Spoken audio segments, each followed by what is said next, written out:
और अब बुलेटिन में महाराष्ट्र के युवाओं से जुड़ी हुई ये खबर है और युवाओं के लिए अच्छी खबर है।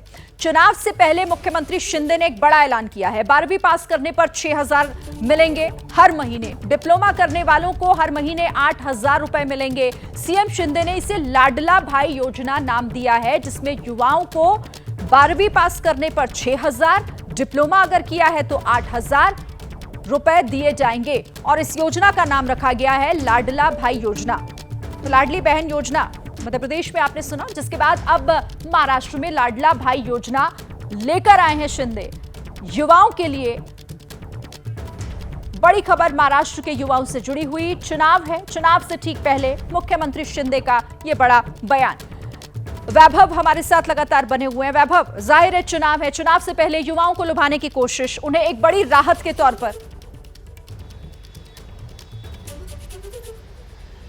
जी बिल्कुल, देखा जाए तो चुनाव के पहले ये जो योजनाएं की घोषणा हो रही है, तो ये योजनाओं का असर देखा जाए तो सरकार की तिजोरी पर होने वाला है। और इसी को देखते हुए यूबीटी के नेता संजय राउत ने तंज कसा है एकनाथ शिंदे पर। जो लोकसभा में अपने वोट खरीदे गए, अब सरकार की तिजोरी से ये लोग सरकार की तिजोरी का पैसा लोगों को देकर वोट खरीदने की कोशिश कर रहे हैं, ऐसी आलोचना अब संजय राउत ने की है। अब देखिए, महाराष्ट्र की राजनीति अब बहुत आगे चली गई है। 2 साल पहले एकनाथ शिंदे ने उद्धव ठाकरे से बंड करके यहाँ पे आ गए, फिर उसकी सत्ता स्थापन कर दी। देवेंद्र फडणवीस आ गए, फिर उसके बाद अजित पवार शामिल हो गए। उसके बाद अब कुछ ही महीनों में विधानसभा का चुनाव होने जा रहा है। देखा जाए तो लोकसभा चुनाव के नतीजे इस सरकार के लिए काफी अच्छे नहीं है। देखा जाए तो महाविकास आघाड़ी की सबसे ज्यादा सीटें यहाँ पे आई है। जैसा आपने भी कहा ना कि इस पर अब सवाल भी खड़े होने शुरू हो गए हैं, क्योंकि इसे एक चुनावी योजना कहा जा रहा है। लाडला भाई योजना पर विपक्ष ने सवाल खड़े कर दिए। उद्धव गुट के नेता संजय राउत, जिन्होंने बयान दिया,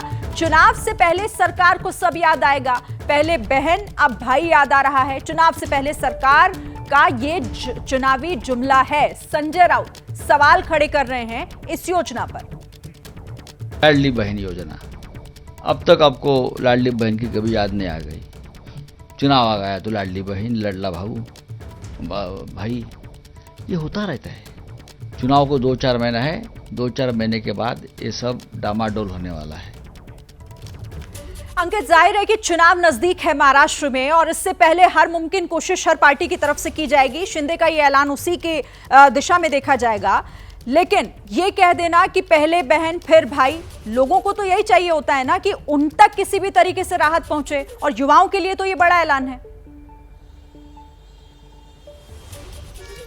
देखिए, निश्चित तौर पर देखिए, यहाँ पर यही राजनीति है। जो सत्ता में होता है वो ये कहता है कि हमने तो जन कल्याण के लिए कोई फैसला लिया है और कभी ना कभी तो वो फैसला लिया ही जाएगा। लेकिन जो विपक्ष में होता है वो अक्सर उस पर यही कहते हुए सवाल भी खड़े कर देता है कि देखिए, ये लोगों को जो है लुभाने की कोशिश है, वोट खरीदने की कोशिश है, और एक तरीके से जो है जो सरकारी योजनाएं हैं उनका गलत फायदा उठाया जा रहा है चुनावी फायदे के लिए। तो ये आरोप प्रत्यारोप चलता रहता है। लेकिन इस वक्त जहां पर जब अगर हम बात कर रहे हैं, जुलाई महीने में बात कर रहे हैं, और साल के अंत में जो है चुनाव की तारीख का सामने आ चुकी होंगी और चुनाव हो रहा होगा, तो ऐसे में 5-6 महीने का वक्त बचा है। तो आरोप प्रत्यारोप का सिलसिला तो चलेगा ही। लेकिन निश्चित तौर पर जिस बात का जिक्र अभी वैभव भी कर रहे थे, तो आप लोग चर्चा भी कर रहे थे कि लोकसभा चुनावों में जिस तरीके से जो एनडीए गठबंधन है उसका जो परफॉर्मेंस रहा है, निश्चित तौर पर अब हर एक दल, फिर चाहे वो बीजेपी हो, फिर चाहे वो जो है शिवसेना हो, या फिर जो है अजित पवार गुट हो, हर कोई अपनी तरफ से ये बताने की कोशिश कर रहा है कि वो जनता के बीच में लोकप्रियता है उसकी, और वो बेहतर परफॉर्मेंस कर सकते हैं। और उसी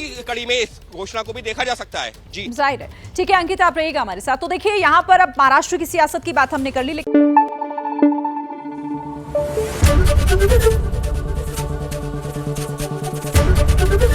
एबीपी न्यूज आपको रखे आगे।